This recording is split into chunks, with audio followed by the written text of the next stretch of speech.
1715 عیسوی میں اموی خلیفہ سلیمان بن عبد الملک کے دور میں قتیبہ بن مسلم کیوں قتل ہوا؟ محمد بن قاسم کو کس وجہ سے پہلے گرفتار اور سال بعد قتل کیا گیا؟ موسیٰ بن نصیر سے سب کچھ چھین کر کیوں اسے فقیروں جیسی زندگی گزارنے پر مجبور کیا گیا؟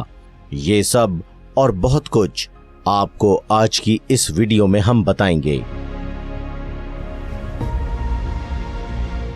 سلیمان بن عبد الملک سے پہلے اس کا بھائی ولید بن عبد الملک خلیفہ تھا۔ اموی خلافت کے دوران شاندار مسلم فتوحات ہوئیں اور صف اول کے مسلم سپہ سالاروں کا تعلق اموی خلافت سے ہی ہے۔ اموی خلیفہ ولید بن عبد الملک کے زمانے میں بیک وقت سندھ، ترکستان، چین، خوارزم، اسپین اور افریقی فتوحات ہوئیں۔ یہ حیرت انگیز کارنامے 705 عیسوی سے 715 عیسوی کے دوران سر انجام دیے گئے۔ ولید کو محمد بن قاسم، قتیبہ بن مسلم، موسیٰ بن نصیر اور طارق بن زیاد جیسے افسانوی بہادروں کا ساتھ میسر تھا، جنہوں نے یہ سارے علاقے چشم زدن میں فتح کر کے اموی خلافت کے ماتحت کر دیے۔ مگر ولید کے انتقال کے بعد جب اس کا بھائی سلیمان بن عبد الملک خلیفہ بنا تو محمد بن قاسم، قتیبہ بن مسلم اور موسیٰ بن نصیر کو نہ صرف قید و بند کی صحبتیں جھیلنا پڑیں بلکہ انہیں معزول کر کے جائیدادیں واپس لے کر قتل بھی کیا گیا یا قسمہ پرسی کی زندگی ان کا مقدر بنا دی گئی۔ 715 سے 717 عیسوی تک مسلمانوں کے خلیفہ کے طور پر سلیمان بن عبد الملک حکمران رہا۔ گو کہ سلیمان نے کئی فلاحی کام کیے۔ عمر بن عبد العزیز جیسے شاندار انسان کو اپنے بعد خلیفہ نامزد کرنا بھی اس کا قابل قدر کارنامہ رہا، مگر انتقامی جذبہ رکھنے کے سبب اس نے جو کچھ عظیم مسلم فاتحین کے ساتھ کیا وہ سیاہ دھبے ہمیشہ اس کے دامن پہ نمایاں رہیں گے۔ سلیمان کی انتقامی کارروائیوں کا تعلق اس زمانے سے ہے جب وہ خلیفہ نہیں تھا۔ ولید نے سلیمان کی جگہ اپنے بیٹے کو ولی عہد اور اگلا خلیفہ نامزد کرنے کے لیے صلاح مشورہ شروع کر دیا۔ حجاج بن یوسف ولید بن عبد الملک کی خلافت کا اہم ترین ستون تھا۔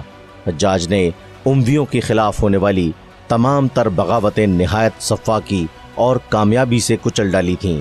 یہی وجہ تھی کہ ولید جہاں اس کے ظالمانہ اقدامات پر سرزنش کرتا، وہیں اس کی ریاست سے وفاداری، معاملات کو سنبھالنے اور حسن انتظام کا بھی خوب معترف تھا، اور ریاستی امور میں نہ صرف اس کی مشاورت کو بھرپور توجہ دیتا بلکہ اسے مختلف امور کی انجام دہی میں کھلی اجازت بھی دے رکھی تھی۔ حجاج نے ولید کے اس فیصلے کی مکمل تائید کی کہ اس کے بعد ولید کے بھائی کے بجائے بیٹے ہی کو خلیفہ ہونا چاہیے۔ حسن اتفاق سے اس دوران حجاج اور ولید دونوں ہی کا یکے بعد دیگرے انتقال ہو گیا اور اموی خلافت کا تاج سلیمان بن عبد الملک کے سر پہ آ گیا۔ سلیمان نے اقتدار حاصل کرنے کے بعد ان تمام لوگوں کو انتقام کا نشانہ بنایا جو ماضی میں کسی نہ کسی درجے میں اس کی مخالفت کر چکے تھے۔ سلیمان کی تخت نشینی کے ساتھ ہی سب سے پہلا واقعہ فاتح چین و ترکستان اور خراسان قتیبہ بن مسلم کے قتل کا پیش آیا۔ گو کہ قتیبہ کے قتل میں سلیمان براہ راست ملوث نہ تھا، مگر قتل کے تانے بانے بھی اسی جذبہ انتقام سے جا ملتے ہیں۔ بنیادی طور پہ قتیبہ بن مسلم کو حجاج بن یوسف نے تعینات کیا تھا اور سلیمان حجاج سے جڑے ہر شخص سے نفرت کرتا تھا، چاہے اس نے سلیمان کو کوئی نقصان نہ بھی پہنچایا ہو۔ مگر قتیبہ ان مسلم امراء میں سے ایک تھا جس نے سلیمان کو ولی عہد کے عہدے سے ہٹانے کی ولید کی تجویز کی مکمل تائید کی تھی۔ سلیمان کے خلیفہ بننے کے بعد قتیبہ کو خوف لاحق ہوا کہ وہ اپنے جذبہ انتقام کے تحت اس سے ضرور بدلہ لے گا۔ قتیبہ ترکستان، خراسان اور موجودہ سینٹرل ایشیا کا اموی خلافت کا نمائندہ حکمران تھا۔ قتیبہ بن مسلم نے پہلے سلیمان بن عبد الملک کو خطوط لکھ کر وفاداری کا یقین دلایا اور ان سرزمینوں کی فتوحات میں اپنے کردار کے بارے میں تفصیل سے لکھا جسے سلیمان پہلے سے بخوبی جانتا تھا۔ قتیبہ کو یہ بھی فکر لاحق تھی کہ کہیں سلیمان اسے حکمرانی سے معزول کر کے اس کے دیرینہ مخالف یزید بن محلب کو تعینات نہ کر دے۔ قتیبہ نے خطوط میں خلیفہ سلیمان کو دھمکی بھی دی کہ اگر یزید کو اس کی جگہ حاکم بنایا گیا تو وہ بغاوت کر دے گا۔ خلیفہ سلیمان نے قتیبہ کی دھمکی کو نظر انداز کر کے اس کے لیے حکمرانی برقرار رکھنے کا خط جاری کیا، مگر اس سے پہلے کہ خلیفہ کا خط پہنچتا قتیبہ نے اپنے خدشات کے پیش نظر پہلے ہی بغاوت کر دی۔ قتیبہ کا خیال تھا کہ ان علاقوں کی فتوحات اس کی حکمرانی اور قبائل کے ساتھ ہونے کے سبب وہ کامیاب رہے گا، مگر اس کے ماتحتوں کی اکثریت نے اس کا ساتھ چھوڑ دیا۔ وہ قتیبہ کے بجائے خلیفہ سلیمان کے ساتھ کھڑے تھے۔ قتیبہ کی بغاوت کے بعد خلیفہ سلیمان اور اس کی فوج میں جنگ چھڑ گئی، جس میں قتیبہ کو نہ صرف شکست ہوئی بلکہ قتیبہ کے بھائی اور بیٹے بھی اس جنگ میں کام آ گئے۔ بعد میں خلیفہ سلیمان کے حامیوں نے قتیبہ بن مسلم کا سر کاٹ کر سلیمان کے پاس بھجوا دیا اور سلیمان نے یزید بن محلب کو ہی خراسان کا والی مقرر کر دیا۔ یوں کاشغر، ترکستان، خراسان اور سمرقند و بخارا کو فتح کرنے والا عظیم مسلم سپہ سالار سلیمان کے حامیوں کے ہاتھوں قتل ہوا۔ دشمن افواج اور حکمران قتیبہ کا بال بھی بیکا نہ کر سکے، مگر وہ اپنوں کے ہاتھوں بے دردی سے مارا گیا۔ خلیفہ سلیمان کے عہد میں دوسرا اور اپنی نوعیت میں قتیبہ بن مسلم کے قتل سے بھی زیادہ سنگین سانحہ فاتح سندھ محمد بن قاسم کی گرفتاری اور قتل تھا۔ قتیبہ بن مسلم تو پھر خلیفہ ولید کی جانب سے سلیمان کو ولی عہد کے عہدے سے ہٹانے کی تجویز کا حامی تھا، مگر محمد بن قاسم تو سندھ کی فتوحات میں مصروف تھا اور اس سے خلیفہ ولید نے کوئی مشورہ کیا، نہ ہی اس نے اپنے طور پر کوئی تجویز دی، مگر حجاج کا چچا زاد بھائی ہونے کے سبب خلیفہ سلیمان محمد بن قاسم کے بھی سخت خلاف تھا۔ عہدہ خلافت سنبھالنے کے بعد خلیفہ سلیمان نے جو فوری ابتدائی احکامات جاری کیے ان میں سے ایک محمد بن قاسم کی معزولی اور گرفتاری بھی تھا۔ محمد بن قاسم جو ملتان کو فتح کرنے کے لیے لشکر کے ساتھ وہاں موجود تھا، خلیفہ نے یزید بن ابی کبشہ کو والی سندھ بنا کر محمد بن قاسم کو معزول کر دیا۔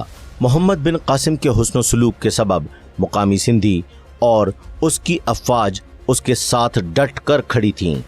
محمد بن قاسم طاقتور حکمران تھا، اس کے لیے خلیفہ سلیمان کے احکامات کی روگردانی اور بغاوت نہایت آسان تھی، بلکہ اسے مشورے بھی دیے گئے، مگر اپنے انجام سے اچھی طرح آگاہی کے باوجود محمد بن قاسم نے خلیفہ سلیمان کے احکامات کو بصر و چشم قبول کیا اور گرفتاری دے دی۔ محمد بن قاسم جانتا تھا بغاوت کے نتیجے میں مسلمانوں کا اجتماعی نقصان ہوگا اور سندھ جو بڑی قربانیوں کے بعد خلافت کے ماتحت ہوا ہے فوری نکل جائے گا۔ اس مرحلے پہ محمد بن قاسم نے اپنی ذات کی قربانی دے کر امت مسلمہ کو بہت بڑے نقصان سے بچا لیا، ورنہ خلیفہ سلیمان نے تو کوئی کسر نہیں چھوڑی تھی۔ خلیفہ سلیمان کے نمائندہ یزید بن ابی کبشہ کو محمد بن قاسم نے گرفتاری دی اور اس عظیم مسلم سالار کو زنجیروں میں جکڑ کر سندھ سے روانہ کر دیا گیا۔ عام سندھیوں نے محمد بن قاسم کی روانگی کے روز یوم غم منایا اور عام ہندو سندھیوں نے محمد بن قاسم کی مورتیاں تک سجا کر گھروں میں رکھ لیں۔ یزید نے محمد بن قاسم کو والی عراق صالح بن عبد الرحمن کے پاس بھجوا دیا، جس نے محمد بن قاسم کو 1 سال تک قید تنہائی میں بیڑیوں میں جکڑے رکھا اور تشدد کا نشانہ بناتا رہا، جس کے نتیجے میں محمد بن قاسم مظلومانہ انداز میں زخم جسم پہ سجائے اپنے رب کے حضور پیش ہو گیا۔ محمد بن قاسم سے خلیفہ سلیمان کی نفرت ڈھکی چھپی نہ تھی۔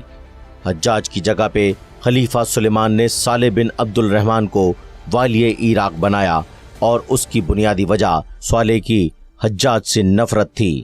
حجاج نے خارجیوں کی بغاوت کو ختم کرتے ہوئے صالح کے بھائی آدم کو قتل کیا تھا، جو کہ خارجیوں کے ساتھ مل کر خلافت کے خلاف جنگ لڑ رہا تھا۔ یوں خلیفہ سلیمان نے محمد بن قاسم کو حجاج کے پرانے دشمن کے حوالے کیا اور اس نے بدترین تشدد کر کے تاریخ اسلام کے عظیم فاتح محمد بن قاسم کو قتل کر دیا۔ خلیفہ سلیمان کے دور میں تیسرے اور اسلامی تاریخ کے عظیم ترین فاتحین میں سے ایک موسیٰ بن نصیر کے ساتھ بھی نہایت ظالمانہ اور حقارت سے بھرپور سلوک کیا گیا۔ گو کہ موسیٰ بن نصیر کی زندگی والی خراسان یزید بن محلب کی سفارش پہ بچ تو گئی، مگر سچی بات یہ ہے کہ وہ موت سے بھی بدترین کیفیت تھی۔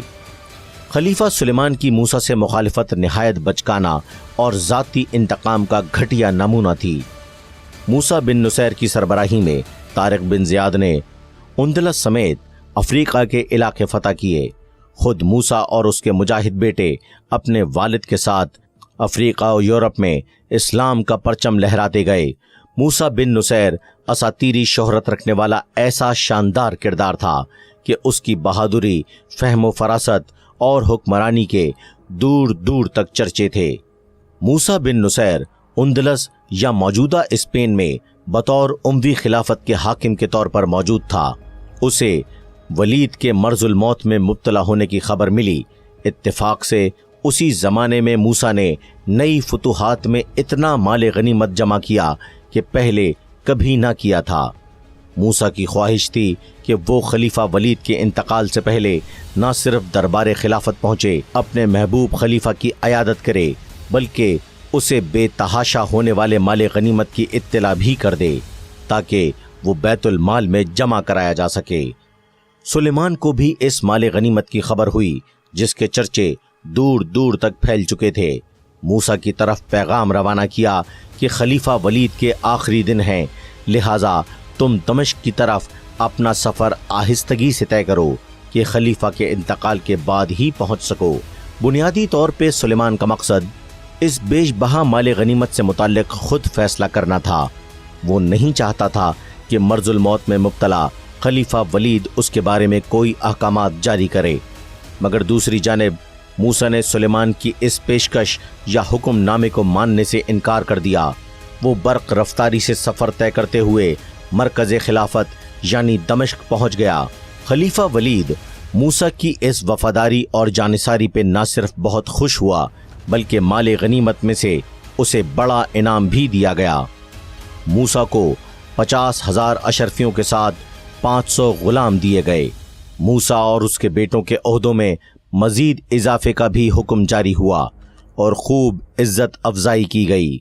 یہ سب دیکھ کر سلیمان کو بہت غصہ آیا اور موسیٰ کی اس حکم عدولی پہ سلیمان موسیٰ کا دشمن بن گیا اور خلیفہ ولید کے بعد خلیفہ بننے پہ قتیبہ اور محمد بن قاسم سے پہلے موسیٰ بن نصیر سے یوں انتقام لیا کہ سب سے پہلے موسیٰ سے اسپین کی حکمرانی چھینی، دربار میں اور عام مقامات پر موسیٰ کی تحقیر شروع کر دی گئی۔ موسیٰ کی تحقیر کا سلسلہ شروع ہوا، اسے دھوپ میں کھڑا رکھا جاتا۔ اتفاق سے موسیٰ کے خلاف اس کے کمانڈر طارق بن زیاد کی بھی شکایت آ گئی، جس کے بعد خلیفہ سلیمان کا کام مزید آسان ہو گیا۔ ویسے بھی طارق جو کہ موسیٰ کے ماتحت تھا اور اہم ترین کمانڈر تھا، اس کی گواہی یا شکایت کو نظر انداز کرنا ممکن ہی نہ تھا۔ اس طرح خلیفہ سلیمان کا کام بہت آسان ہو گیا، گو کہ یزید بن محلب جو کبھی موسیٰ کے ماتحت کمانڈر رہ چکا تھا، اس کی سفارش پہ خلیفہ سلیمان نے زندہ تو چھوڑ دیا مگر اس کا سارا مال و اسباب ضبط کر لیا۔ یوں یورپ و افریقہ میں اسلامی فتوحات کا بانی، وہاں کا عظیم مسلم سالار نہایت بے سر و سامانی کی حالت میں زندگی کے آخری دن کاٹنے لگا۔ نہ صرف موسیٰ بن نصیر سے حکمرانی چھینی گئی بلکہ اس کی بینائی بھی جاتی رہی اور وہ قسمہ پرسی کی حالت میں فقیروں کی طرح زندگی گزارتے ہوئے یوں ہی گمنامی کی حالت میں دنیا سے رخصت ہو گیا۔